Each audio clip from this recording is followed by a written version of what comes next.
이제 제대로. 안녕하세요.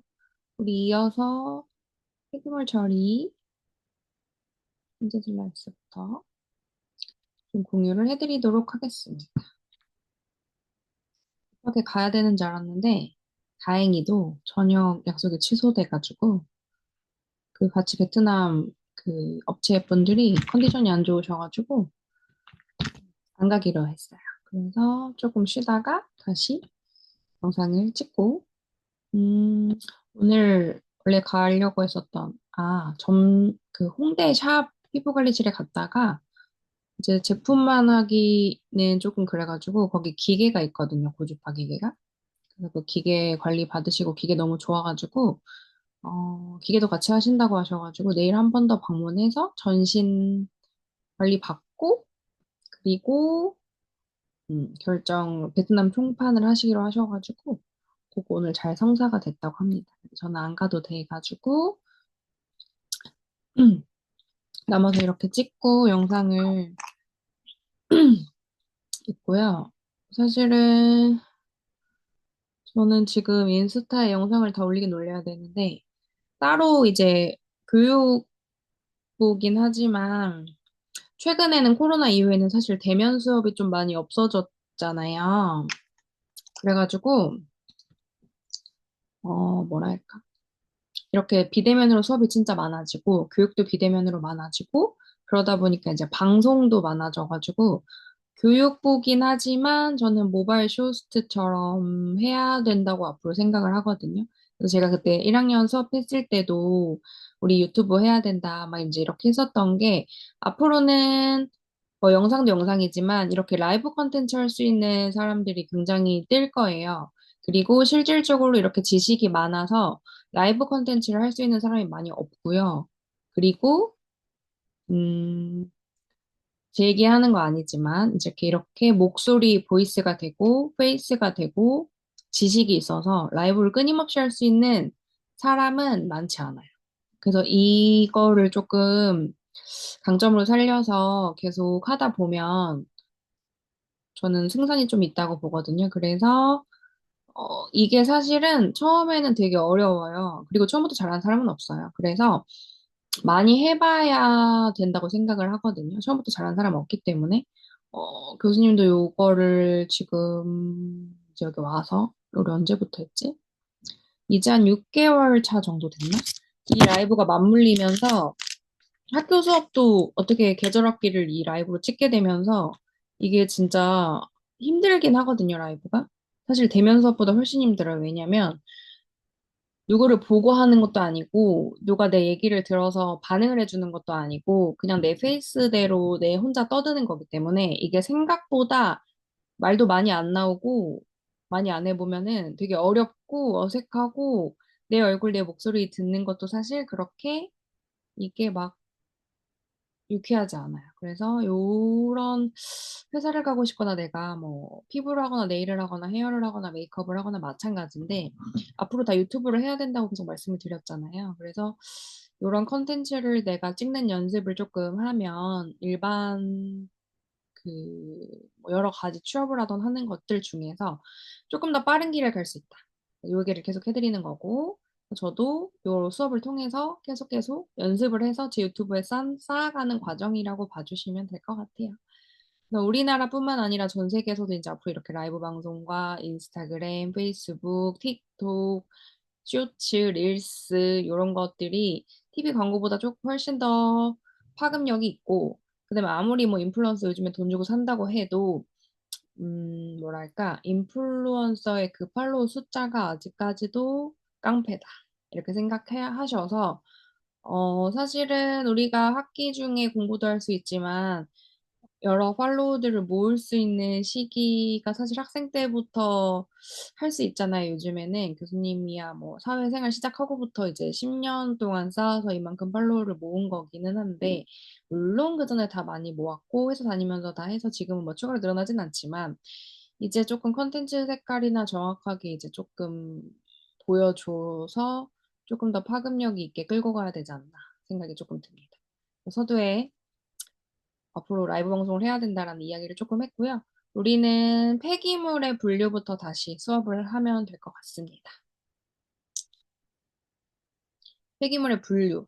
폐기물관리법에 의하면 폐기물이란 쓰레기, 연소제, 오니가 찌꺼기, 해유, 폐산, 폐알칼리 등의 동물의 사체 등으로 사람의 생활이나 사업 활동에 필요하지 아니하게 된 물질을 말한다.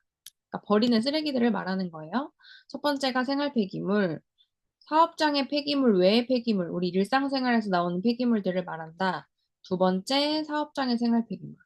대기환경보전법이나 물환경보전법 또는 소음진동관리법에 따라 배출시설을 설치, 운영하는 사업장이나 그 밖에 대통령령으로 정하는 사업장에서 발생하는 폐기물을 말한다. 그다음에 지정 폐기물, 사업장 폐기물 중 폐유, 폐산 등 주변 환경을 오염시킬 수 있거나 의료 폐기물 등 인체에 위해를 줄 수 있는 해로운 폐기물을 이야기를 하고요.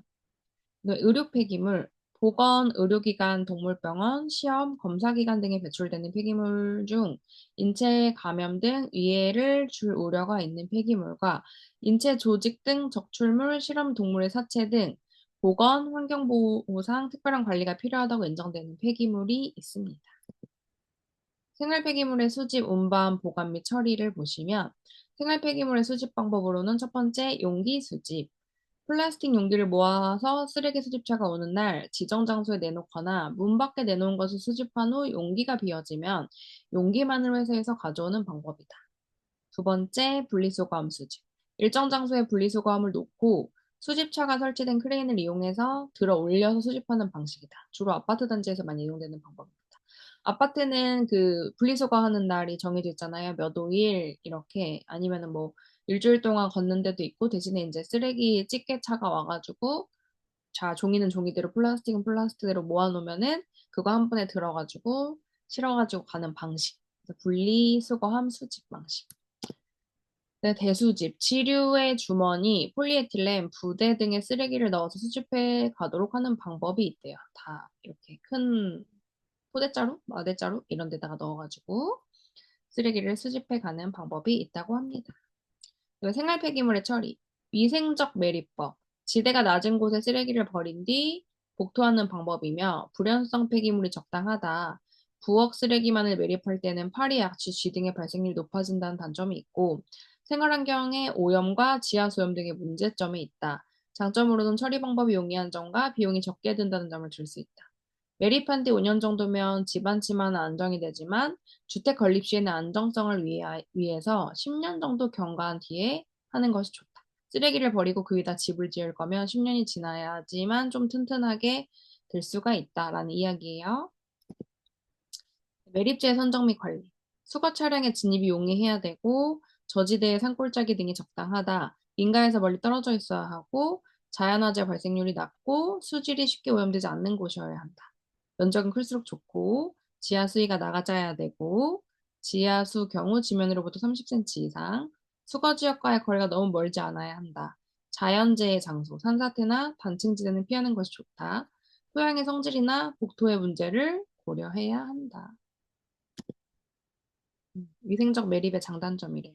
장점은 메탄가스를 에너지화할 수 있다. 그 다음에 두 번째 시설 투자 비용 및 운영 비용이 저렴하다.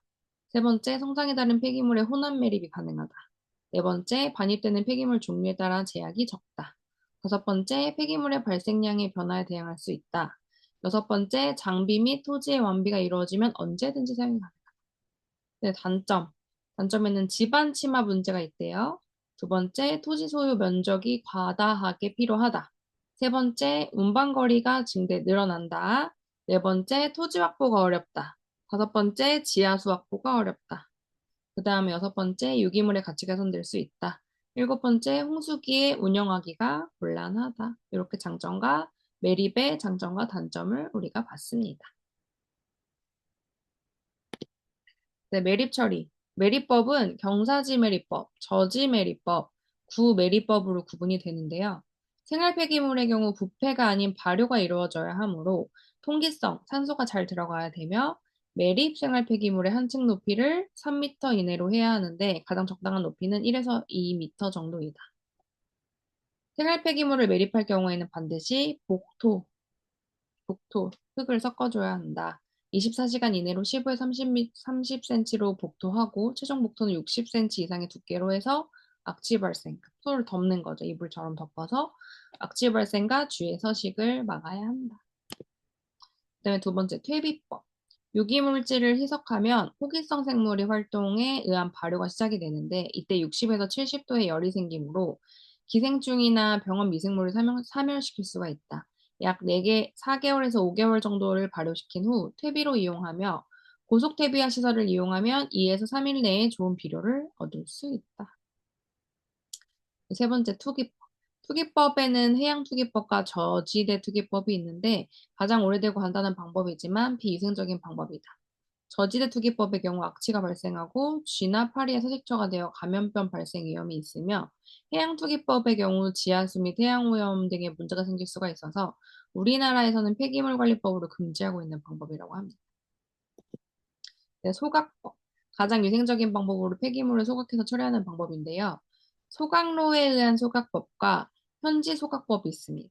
소각법은 가장 많이 사용하는 이상적인 도시 쓰레기 처리 방법으로 병원 미생물을 사멸시키고 각종 가연성 쓰레기를 처리하기 용이하게 한다. 하지만 매연이나 공해가 굉장히 심하다는 것. 다섯 번째, 하수도 투입법. 가정이나 상점 부엌에 나오는 각종 쓰레기를 분쇄기를 사용해서 분쇄한 후 하수도를 통해 흘려보내는 방법이다. 구역물은 6mm 이하의 입자로 분쇄 처리한다. 요거 요즘에 새로 생긴 아파트에 그냥 하수구에다 갈아서 깅이 갈아가지고 다 한꺼번에 내려오는 거 많이 하죠. 그게 하수도 투입법이라고 보시면 될 것 같습니다. 그리고 재활용법. 매립지 확보의 곤란과 폐기물의 발생량의 증가에 따라 폐기물 관리가 한계에 도달하였다고 합니다. 따라서 폐기물 처리 비용을 절감하고 재활용을 촉진함으로써 환경보전 및 자원 절약의 효과를 높일 수 있는 방법이 권장되고 있다. 하지만 회수 문제나 소비자의 낮은 선호도, 사용상의 제한 등의 단점을 가지고 있는 게 우리 재활용법이라고 합니다. 그 다음에 우리 여섯 번째, 소음과 진동에 대해서 할게요.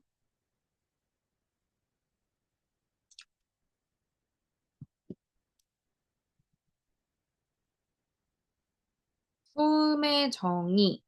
소음은 주관적인 입장에서 원하지 않는 소리라고 할 수 있다. 따라서 소음은 같은 소리라 하더라도 개인에 따라서 많은 차이를 보인다. 소음 진동 관리법에서는 소음을 기계, 기구, 기설, 그 밖에 물체 사용 또는 공공주택 등 환경 불량이 정하는 장소에서 사람의 활동으로 인하여 발생하는 강한 소리로 제한하여 정의하고 있다. 소음은 심리적, 정신적인 면에서 나쁜 영향을 미치므로 자맹성 오염물이라고 한다. 우리나라에서는 1990년 소음진동규제법이 현재는 소음진동관리법을 제정하여 공표를 하였다. 잘 녹화되고 있죠? 네, 음의 특성. 음은 물체가 진동할 때 형성되는 정상 대기압의 주기적 증감이나 진동소와 같은 물리적인 압력의 변동으로 발생되며 매개체, 기체, 액체, 고체를 통해서 매개체 내의 분자들의 팽창과 압축에 의한 연속적인 사이클에 의해 전달이 된다. 음의 높고 낮음은 파장의 길이에 따라 결정이 되는데 이것을 진동 횟수라고 하며 진동 횟수는 주파수라고도 한다. 보통 주파수는 1초당 진동 횟수의 헤르츠로 표현을 하는데 인간이 들을 수 있는 음의 영역은 일반적으로 2만에서 20Hz로 알려져 있다. 그 2만 헤르츠가 넘어가면은 초음파, 돌고래 이런 동물들이 들을 수 있는 소리라고 합니다.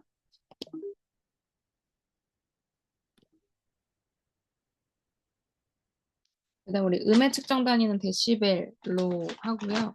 인간이 들을 수 있는 음의 강도와 음압의 범위를 상용 대수를 사용하여 만든 단위고 음압은 밀도가 낮은 부분과 높은 부분의 압력의 변화를 말하는데 음의 강도는 음파가 진행되는 방향으로 수직면이 단위 방향에 대해서 단위 시간에 통과하는 평균 에너지를 말한다.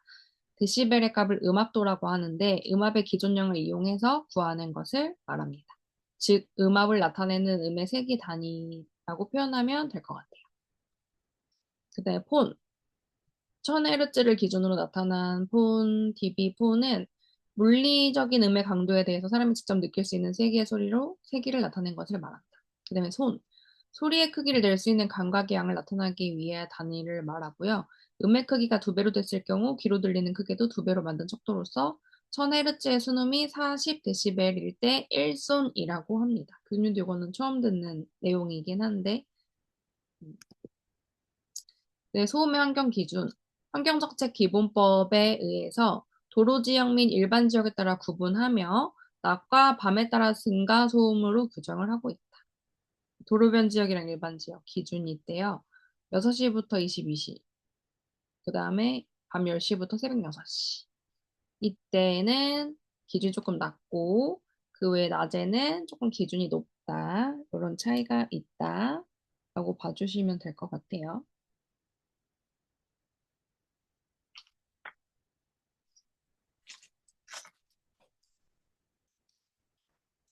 그 다음에 봅시다. 소음의 정도. 속삭이는 소리, 일반적으로 대화하는 소리, 거리에서의 시끄러운 소리, 지하철 속에서 소리가 80에서 90dB, 제트기 등의 이착륙 지점의 소리가 100에서 120dB, 통각의 소리가 140이래요. 일반적으로 대한 소리가 50에서 60, 시끄러운 게 70에서 80. 지하철이 사실 제일 시끄럽죠. 80에서 90 정도 된다고 합니다. 데시벨. 소음규제 기준과 허용의 기준.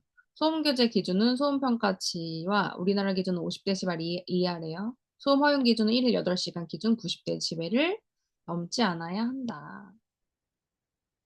소음의 기준과 특성. 물론 다 다르겠지만 기준들이 개인에 따라서 차이가 있지만 허용 기준은 1일 8시간을 기준으로 했을 때 90dB를 넘지 않도록 되어 있다. 그리고 최대 115dB를 넘지 않아야 한다. 라고 규정이 되어 있네요. 그래서 병실, 체육관, 뭐 레스토랑, 작업장은 60에서 70dB이 넘지 않아야 되고, 음, 소음성 난청, 일시적인 난청과 영구적인 난청이 있대요. 일시적으로 나타나는 청신경세포의 피로현상으로 공장 소음의 경우 4천에서 6,000Hz가 가장 많이 생긴대요. 폭로 후에 2시간 내에 일어나며 폭로 중지 후에는 한두 시간 내에 회복되기 때문에 일상적인 현상이나 가역적이다. 네, 영구적 난청. 대부분의 소음성 난청은 영구적 난청이며 신경 말단에 손상이 와서 영구적으로 청각을 잃는 것을 말한다. 이와 같은 청력 손실은 3천에서 6,000Hz에 나타나는데 4,000Hz에서 가장 심하다라고 봐주시면 될 것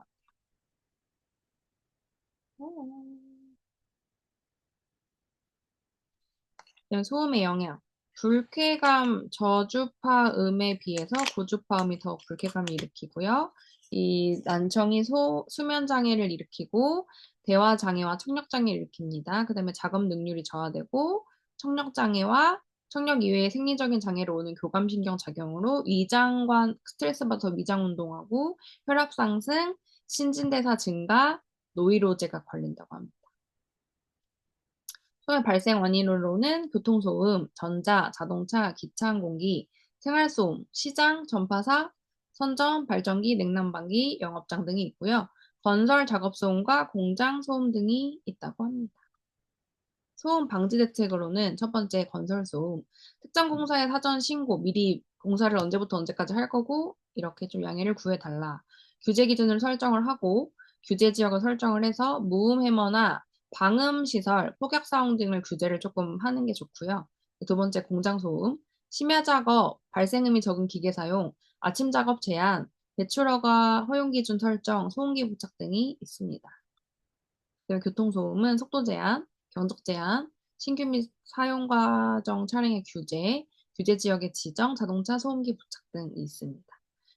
그래서 최근에 그 슈퍼카를 엄청 다운사이징해서 한국 내에서는 법적으로 소음기가 부착돼 있어가지고 방방 이거 팝콘 튀기는 거가 소리가 되게 작아졌어요. 알아요? 그래서 우리나라는 이런 규제가 조금 있다는 거. 네 번째, 그 밖의 대책. 도시계획 정비, 소음 방지에 대한 지도 및 교육, 법적 규제 등이 있습니다. 예전에 비해 소리가 엄청 작아졌어요. 진동까지 할게요. 진동까지 해야 되겠다. 그치? 진동. 진동은 국소적인 진동과 전신 진동이 있대요. 첫 번째 국소 진동은 인체의 국소적인 부분에 전파되는 진동으로 차감기, 연마기, 자동식 톱 등의 동굴을 사용할 때 일어난다. 대개 8에서 1500Hz 정도로 진동이 일어난다. 두 번째, 전신 진동. 지지 구조물을 통해 전신에 전파되는 진동으로 선박, 교통 차량, 항공기를 이용하거나 분쇄기, 기중기 등을 운전할 때 느껴지는 진동을 말하는데 대개 200에서 2에서 100Hz 정도 문제가 된다. 교통차. 교수님은 KTX, 비행기, 자동차 이게 조금 진동이 좀 많이 피로도가 되게 많이 느끼는 것 같아요. 출장을 많이 가기도 하고 이동이 조금 많아서 그런 건지 그 진동에 대해서 피로도를 조금 많이 느끼는 것 같아요. 그 다음에 진동의 영향, 신체적 영향. 서 있을 때에 비해서 앉아 있을 때 공진 현상을 많이 느낀다. 대개 3에서 6Hz 정도의 심한 공진 현상을 보기 시작해 20에서 30 정도의 공진 현상이 나타나지만 진동의 수 증가로 감쇄가 급격하게 증가한다. 두 번째, 생리적 영향. 발성에 영향을 준다. 1에서 3 정도는 호흡이 어렵고 O2가 소비가 많이 증가한다. 12에서 16에서는 음식물이 심하게 위아래로 이동함이 느껴진다. 그래서 교수님 숨이 막히는 것 같아요. 그다음에 세 번째 감각적 영향. 6Hz에서는 가슴 등 허리의 통증이 느껴지고요. 13Hz에서는 머리, 얼굴, 볼, 눈꺼풀의 진동을 느낀다. 4에서 14에서는 복통을 느끼고 9에서 20Hz에서는 열로 인한 땀이 나고 대소변을 보고 싶은 욕구가 생긴다고 합니다. 신기하네요. 진동에 의한 장애. 전신 진동 장애가 있대요. 혈압 상승, 맥박 증가, 월경 장애, 내장하수층, 척추 이상, 위장 장애, 구토, 현기증, 두통, 생식기 이상 기능, 심전도의 변화, 위액 분비, 감퇴 등이 있습니다. 국소 진동 장애는 손바닥, 발바닥의 마비, 관절통, 근육통, 손가락의 간헐적인 창백, 청색증, 혈관 경련 등이 있습니다. 진동의 대책. 방지 대책으로는 전파 경로, 발생원, 진동 공구 및 작업자에 대한 대책이 있으며 진원과 전파계 간의 방진 장치, 차진 설비 등이 있다. 여기까지 마무리할게요. 우리 다음 파트부터는 파트 2 질병 관리에 대해서 수업을 나가도록 하겠습니다. 중간고사 물어봤는데 우리 중간고사 보는 시간에 시험지 전달할 거예요. 그래서 아마 시험 그때 학교 나왔을 때 월요일 날 보는 걸로 미리 찍어드리도록 온라인으로 하겠습니다. 안녕, 우리 6번째, 7번째, 7주차에 찍어주고 8주차에 시험 보면 될 것 같아요. 조금 더 켜놓고 마무리를 하도록 하겠습니다.